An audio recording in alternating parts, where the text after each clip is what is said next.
I've always loved landscaping, but then when we moved out to our house, which is on 5 acres, I've really struggled to know what to do when it comes to landscaping because there's just so much space here.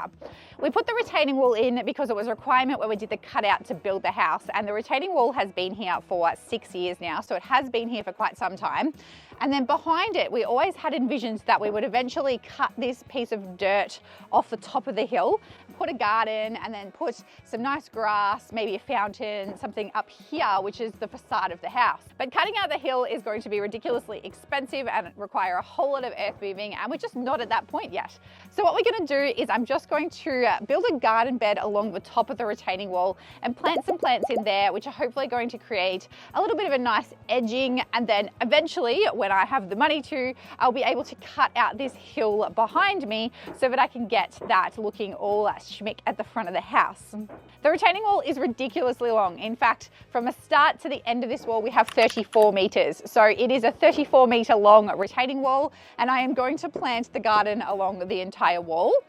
Behind there is an agricultural drain or an Aggie drain at the very bottom, stones and then dirt. I'm going to cut out some of the dirt just with the shovel along the top layer, and then I'm going to get some nice nutrient-rich soil and put that in there. I'm going to add some weed matting and then add some stones. And then after that's done, I'm then going to go along, tidy up the edge of the retaining wall, do some whipper snipping, some mowing. I'm going to spray paint another coat of paint on the retaining wall just to freshen and touch that up.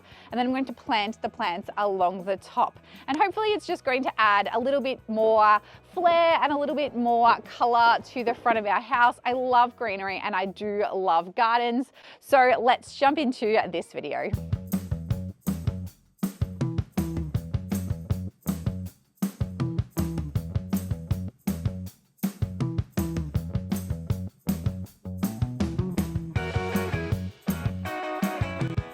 Couple of hours digging out all of the old dirt that was in behind this retaining wall, and it definitely reminded me how much I dislike using a shovel over a long period of time.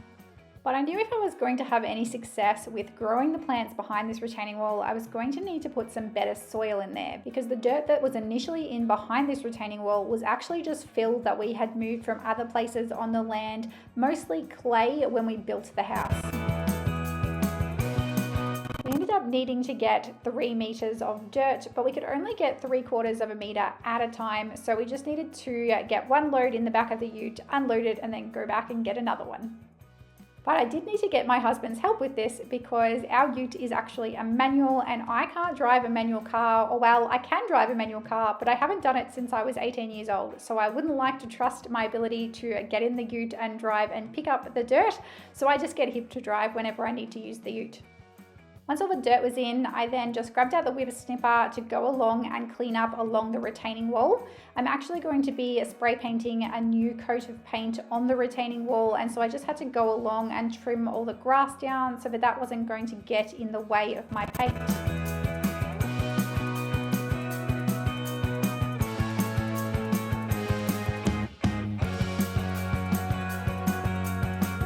I also went along and trimmed down all of the grass and, well, let's be honest, weeds on the other side of this section, which is where we have the garden bed on the front of our house. I then grabbed out the lawnmower and just went along and mowed in here. We don't have a huge amount of grass in here, and it's definitely something that I want to work on and put some more seed down to grow a little bit more grass. But for now, I just ran the lawnmower over it to freshen it up a little bit.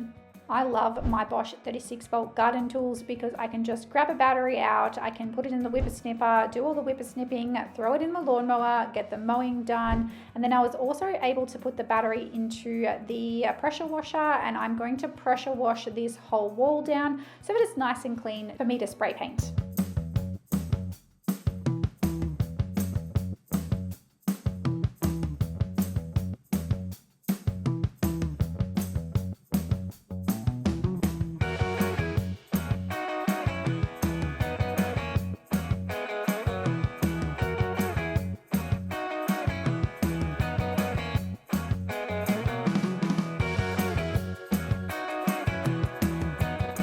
Up, I added all of the stones. So I got some weed matting, I folded it in half so that it was the thickness that I wanted it to be, and then we went and got some stones in the back of the ute, and with this part the whole family jumped out and helped me to shovel out the stones. which I was pleasantly surprised about because I love the fact that my kids were willing to jump out and have a go and get stuck into it and get some work done, because I believe helping them learn a good work ethic is something that's super important. And thankfully, with all 4 of us on the job, it only took me about an hour and a half to put all the stones onto the garden. And this is how it was looking after we finished the stones.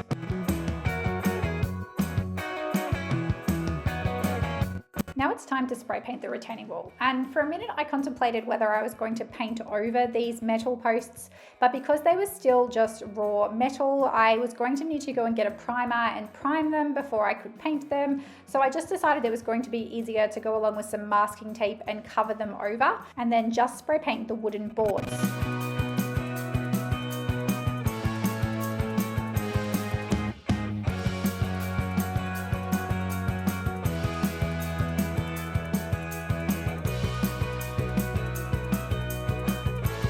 Once all the posts were masked up, it was then time to grab out my spray gun, and so I'm going to be using my Bosch 18-volt cordless paint sprayer.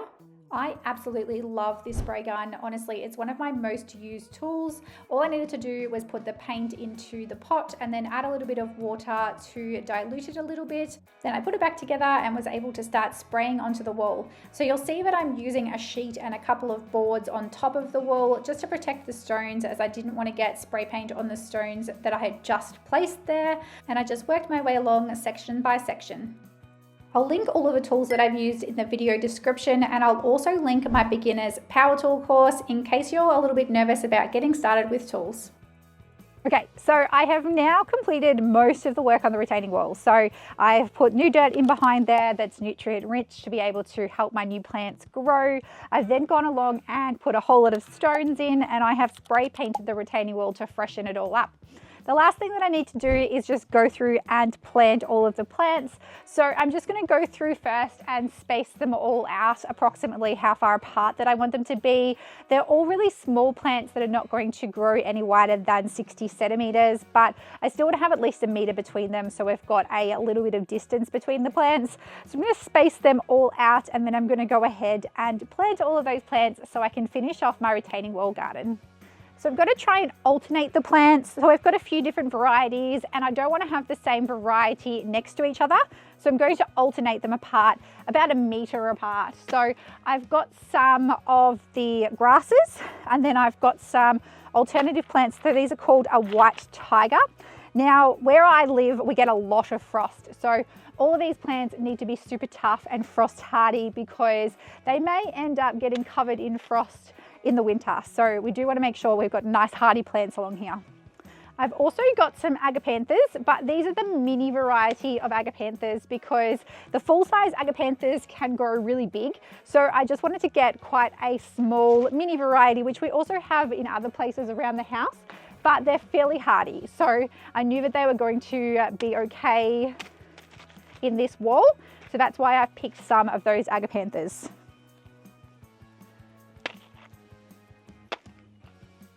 I've also picked some of the tough variety of kangaroo paws. I really like kangaroo paws, but some of them are not quite as tough as others.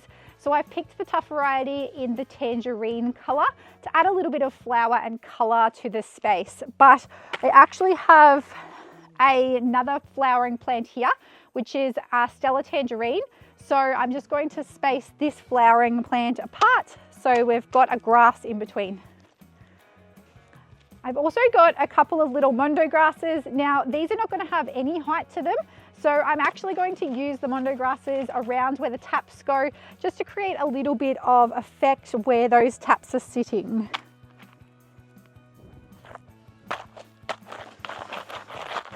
So I just need to go back and get 2 more plants, because I don't quite have enough for the wall, but it's hard to work out how many you're going to need when you've got a 35-meter retaining wall. All right, so I'm no professional gardener, but how I typically do it is I just spread the stones out so that I can get to the weed matting that's underneath. I use a knife to cut across in the weed matting so that I've got 4 sides that I can then fold out. I dig the hole, put my plant in the middle, then I fold my weed matting in so it surrounds the plant, and then I fill the stones back in. I'm just going to need to go and get the wheelbarrow so that some of the dirt that I take out, I can just put in the wheelbarrow. When you live on 5 acres, it's a bit of an effort to go and get the wheelbarrow from the other side.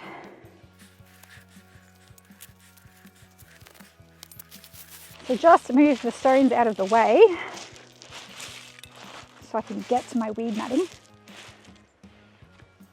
Then I'm just going to get my knife and slice through this weed matting.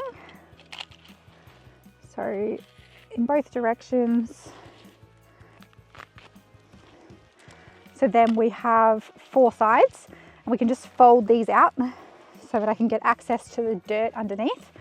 Then I'm just going to dig out a section of dirt and put that in my wheelbarrow.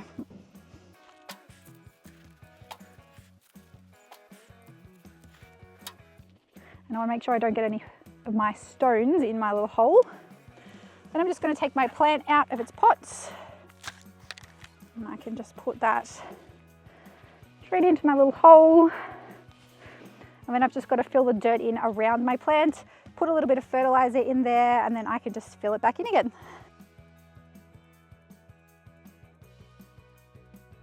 So then I'm just going to fold that weed matting back in again around my plants, and then just push my stones back in. And then I have my first little plant planted.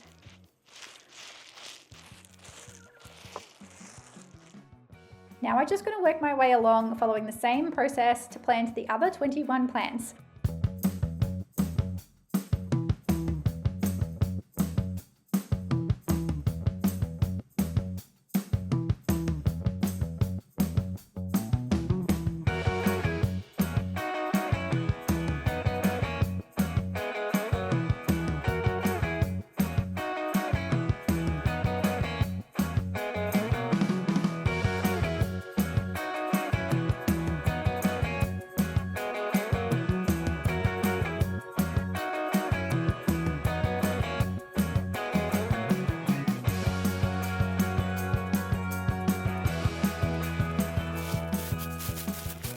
I've had to get myself some sun protection because I am as pasty white as they come. I do not spend a lot of time in the sun, as evidenced by my apparently critically low vitamin D levels.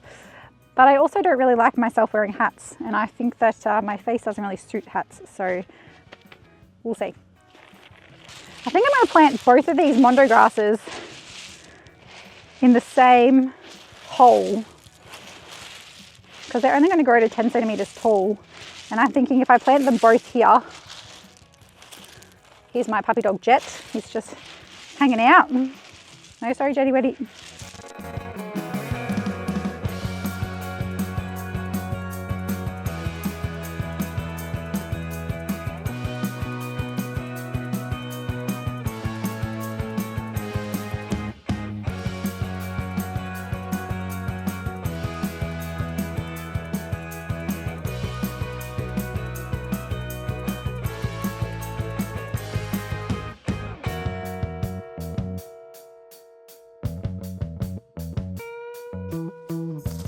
All right, so I've been and got my last couple of plants. I've got myself another kangaroo paw, a white tiger, and then a nice different little grass for the end there. So we're just going to plant the last 3 plants and I am done.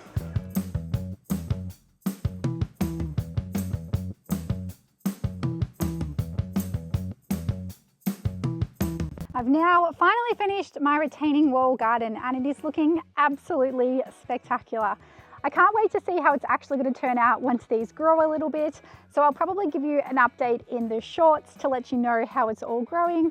But I hope you've enjoyed this fun outdoor makeover. It's been a little bit different than what I usually would. I'm definitely no professional gardener, but every now and then I do like to get out in the garden and have a go. Here it is, my completed retaining wall garden.